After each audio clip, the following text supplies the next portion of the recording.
नमस्कार दोस्तों, कल्पना कीजिए आप अकेले हैं। चारों तरफ सिर्फ समुद्र का नीला पानी, न कोई ज़मीन नज़र आती है, न कोई जहाज़। दिन में सूरज आग बरसता है और रात में अंधेरा निकल जाता है। हवा, तूफान और लहरें हर पल आपको याद दिलाती है कि मौत कितनी पास है। लेकिन फिर भी आप एक दिन भी नहीं, 10 दिन नहीं, बल्कि पूरे 133 दिन तक जिंदा रहते हैं। यह सुनकर शायद आपको लगे कि ये किसी फिल्म की कहानी है, लेकिन दोस्तों, ये फिल्म की नहीं बल्कि हकीकत है।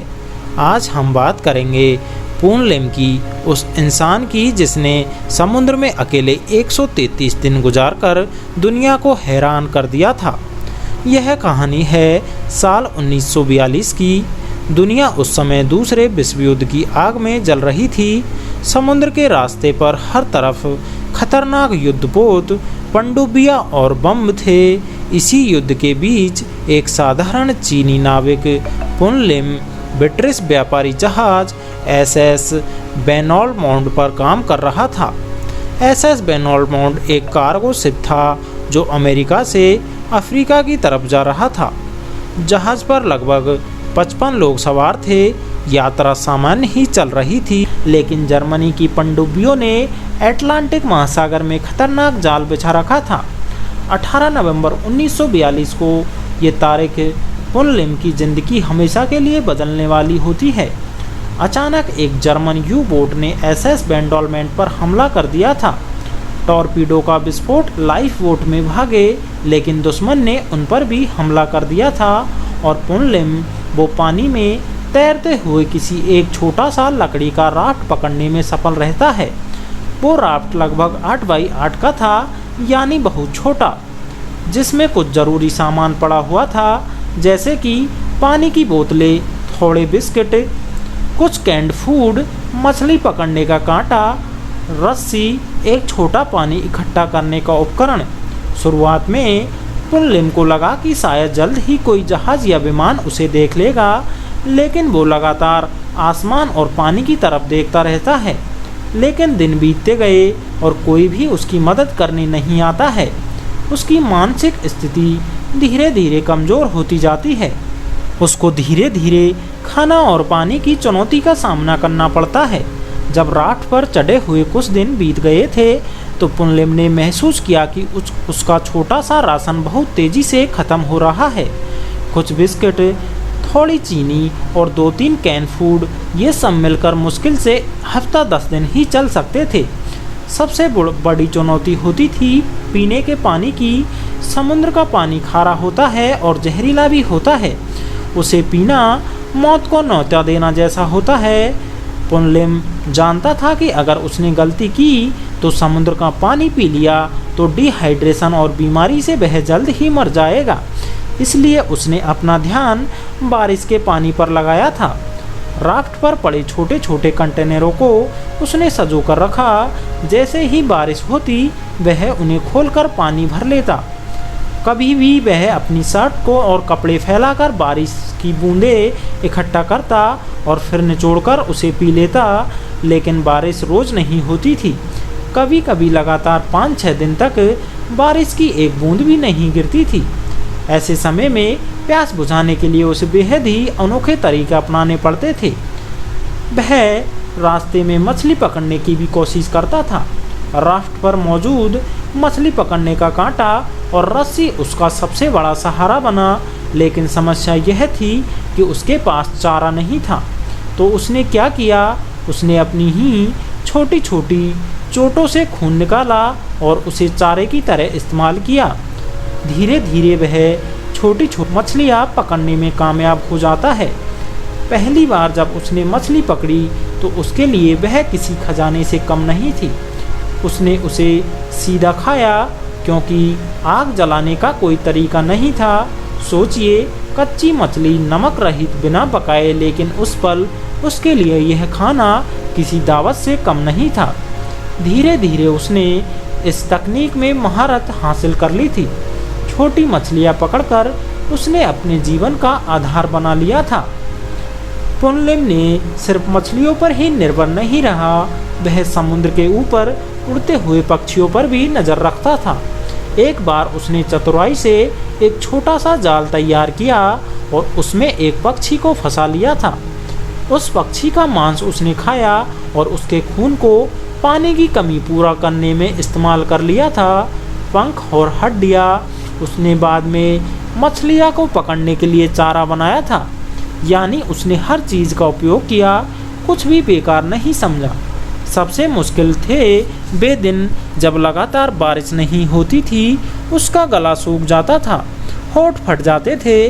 कभी कभी उसे लगता था कि वह अब और जिंदा नहीं बचेगा, लेकिन उसी वक्त वह खुद को याद दिलाता था कि अगर मैं हार मान लूँगा तो सब खत्म हो जाएगा।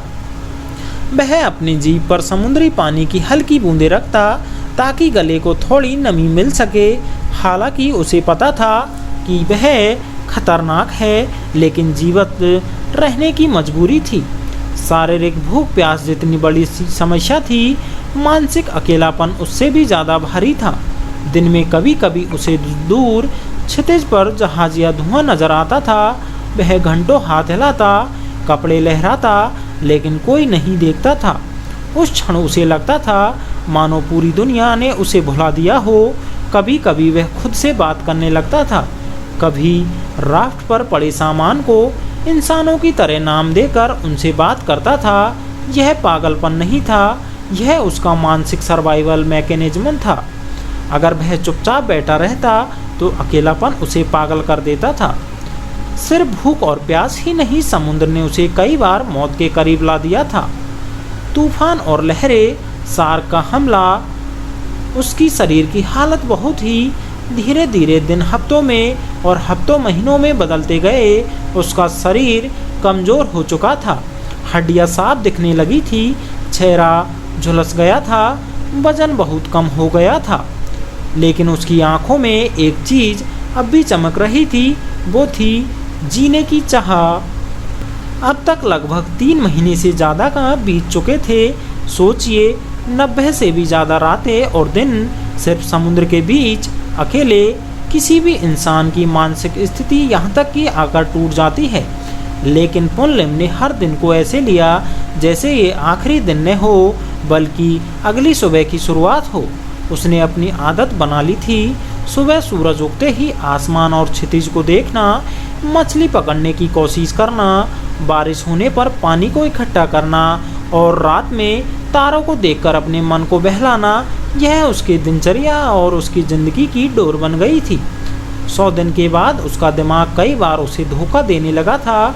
कभी कभी उसे लगता था कि कोई नाव के पास आकर बैठ गया है, कभी लगता था उसके साथी नाविक फिर से उसके साथ है, लेकिन सच तो यह था कि वह अकेला है। ऐसे भ्रम से लड़ना उतना ही कठिन था जितना भूख और प्यास से लड़ना।